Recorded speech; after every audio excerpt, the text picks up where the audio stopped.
Hey guys, how you doing? It's me, Alan here, LFC Red Chat. And let's get stuck in. Let's go over this Bournemouth game that we just watched. 3-1 victory for Liverpool. Very good. Flashes of some really good football, but let's dive into it. Let's dissect the game. 5 things that we learned from the game. Referee rating, stats, man of the match, and we'll talk about a couple of games coming up over the next week or so.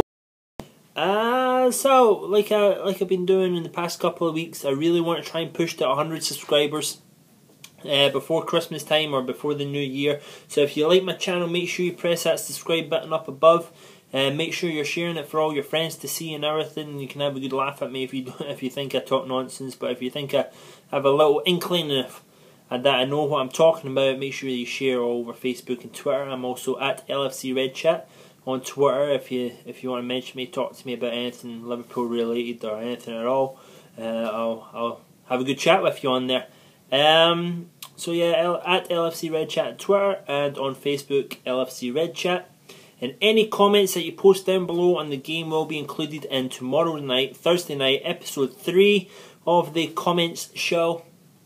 We'll be getting recorded tomorrow night, and if you have any comments for that, make sure you write them down below, and they will be read out with your Twitter username or whatever YouTube handle that you use on the comment show, and they'll get answered. They get put towards everybody else that watches the videos, and it's a good laugh. It's good. So let's get stuck in. Usual stuff on the review video. Number 1, Brad Jones. We'll start negative and we'll go positive through this. So Brad Jones. What is he doing during the Bournemouth goal? Nonsense stuff. He just leaks goals, this boy. He's so much worse than Mignolet. And to say that Mignolet has been dropped indefinitely from Rodgers, I don't know. Maybe there's something being said behind closed doors that we don't know about. We won't find out about. I don't know, but surely you cannot keep on going with Brad Jones into the Arsenal game. Surely not. He's just not up to it. And I don't like criticising Brad Jones too much because of, everybody knows what's happened to him off the pitch and all that stuff. So I don't like criticising him too much, but his skill level, his skill set at the moment isn't up to Liverpool class. He'd be much better suited maybe in a Championship team, maybe League One, Scottish Premiership, the likes of Aberdeen, Dundee United, stuff like that. Not Celtic. I wouldn't say that would be European competition or anything like that. So I think that's where he is. He's just sadly not good enough. Sadly not good enough for the boy. He just makes mistake after mistake. He can barely kick the ball out of the box when he gets passed back to him. He's forever slicing it with his left foot, and the bastard's left-footed anyway. So yeah, I just don't like Brad Jones being between the sticks. So number 2, the boy Markovic, the boy I have been shouting for to come on over the last, I don't know how long now, 5-6 weeks. I've been wanting him to come on and see him. He looked very good, setting up a goal, scoring a goal himself. I think I could be wrong. Comments down below. But I think everybody except from Manquillo of the new signings have scored in some form of a competition that Liverpool have played in this season so far. If I'm wrong, comments down below. But Moreno scored against Tottenham. Lallana scored. Lovren scored against Swansea in the League Cup. Balotelli scored against Ludogorets and Swansea in the League Cup. Who else? Markovic has scored. Shan scored against Chelsea. So I think everybody except from Manquillo of the new signings has scored so far. So good for him. I thought he played very well. I thought he linked up the ball well. I thought his vision of what was going on around him was good. I think he's gotten over this little unlucky spell that he started out with while he was at Liverpool, with the ball getting caught in between his feet or heavy touches and all the rest of it. Personally, I thought he was a little bit more unlucky at the start of the season than he was playing poorly. So I'm very, very pleased to see the boy doing well. Very pleased. So number 3. Number 3 brings us a little bit back down to earth. Yes, it was a very good 3-1 win. But for large parts of that game, and I begrudge anybody that would try and tell me different, for large parts of that game, Bournemouth did not look interested at all. They just wanted to maybe sneak a goal, maybe do something, but for large parts of that first half, they did not look interested at all. They were just happy with Liverpool passing it back, passing it forward, passing it back, score a goal, okay, pass it back, forward, pass it back, score another goal, 2-0 down within 20-something minutes, and the game was dead. So yes, it was a good one. I watched over here in the States on BN Sports, notorious for their shocking commentators. They were waxing lyrical about that Liverpool performance that we saw today. To be fair to Liverpool, you are playing Bournemouth. You know, this isn't like I don't know, like a Cardiff City that have just came out of the Premiership, that have a good bit of money behind them, you know, a good couple of Premier League players still in there. This is a small club at a 12,000-seater stadium that has a very, very tight budget.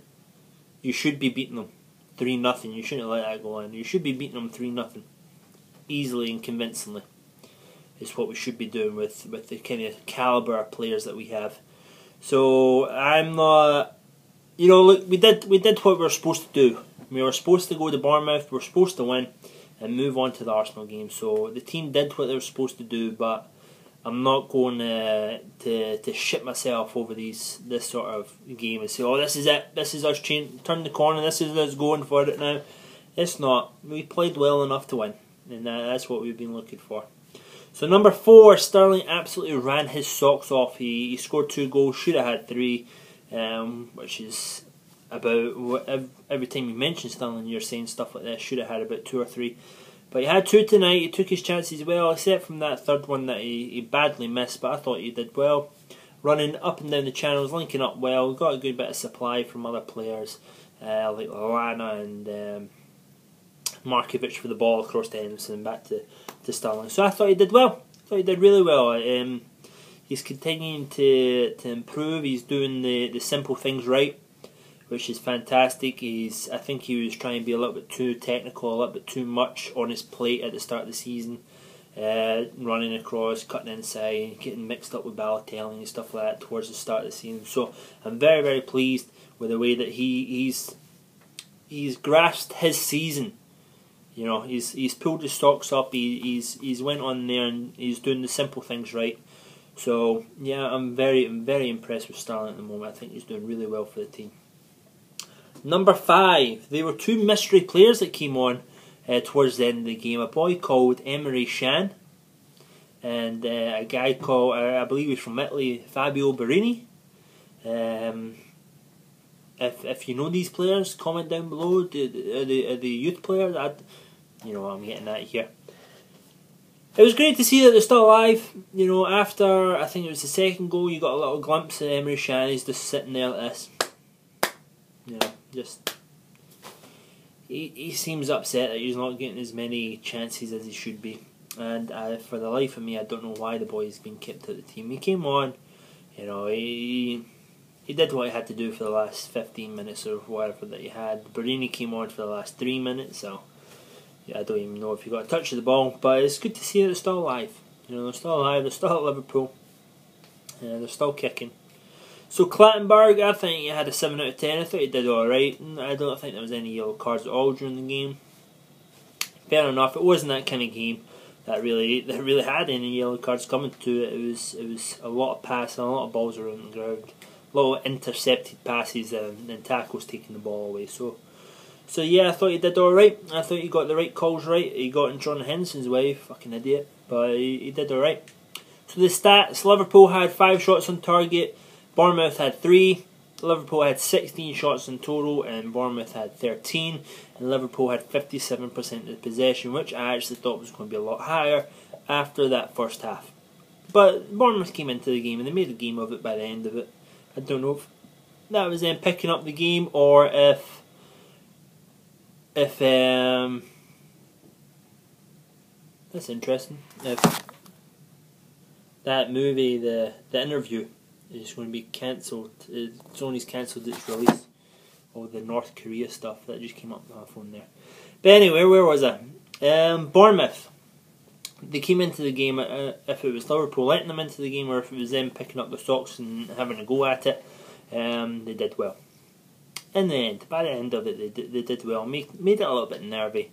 Brad Jones gave them a goal, but yeah, they hit the post. They had a couple of chances that could have changed the game around a lot more.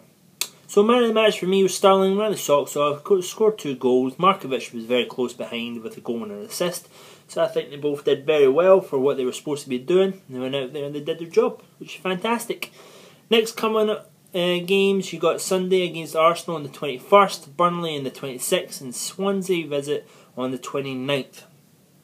Hopefully Mignolet can write a little apology card, or get him some flowers, some edible arrangement, a fruit basket, muffin basket, whatever it is, asking for Brendan Rodgers to be back in the team until we at least get into January and we can buy a new goalkeeper. Because Brad Jones, for the life of me, I do not know why he's in the team at the moment. Because he's worse than Mignolet. Simple as that. But guys, have a good one. Stay safe. Like I said, comments down below. The comments video will be getting recorded on Thursday. So if you want to be involved in that, make sure that you comment down below. Use the hashtag LFC Red Chat on Twitter if you want to get involved as well. From now until then, follow me on Twitter because I'll be posting a couple of questions, trying to get a couple of comments out of you guys. So if you do that, I'll be more than happy to share your Twitter name and make sure you get a couple more followers. So if you want to do that, comments down below or on Twitter, and have a good one. Be safe. Yeah, we did what we needed to do. So have a good one, guys. Bye.